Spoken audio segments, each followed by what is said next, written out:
Pre,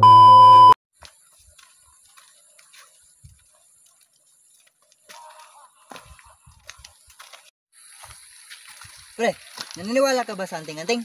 Oo naman pre, palagi akong kinukwentahan niyo ni Lolo Tasyo. Naniniwala kayo dyan? Wala naman katotohanin anting-anting yan. Sabi-sabi lang yan. Kung gusto nyo, di puntahan natin si Lolo Tasyo para maniwala kayo. Sige, tara.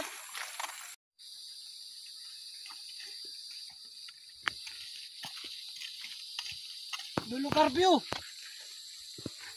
Oh, mga apo. Ay naku, salamat naman at dinalo niyo ako dito, mga apo. Kanino nga bang anak to?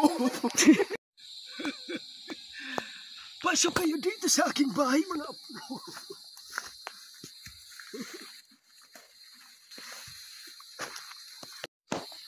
Bro, totoo po ba yung kwentong anting-anting?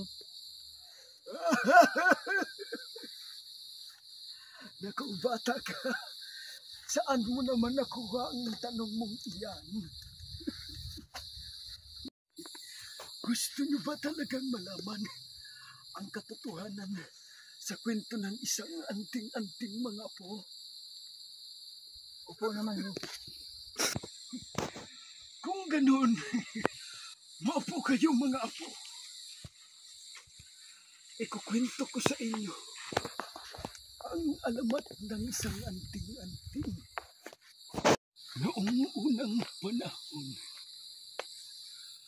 mayroong isang magiting at makisig na lalaking nagtataglay ng makapangyarihang anting-anting.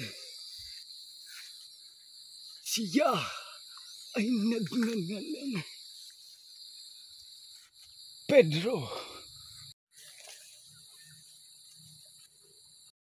Siya ang nagtatanggol sa bayan ng Santa Monica sa oras ng kagipitan laban sa masasamang elemento. Ngunit mayroong isang taong nainggit sa kanyang ginagawang kabayanihan sa kanilang bayan, kung kaya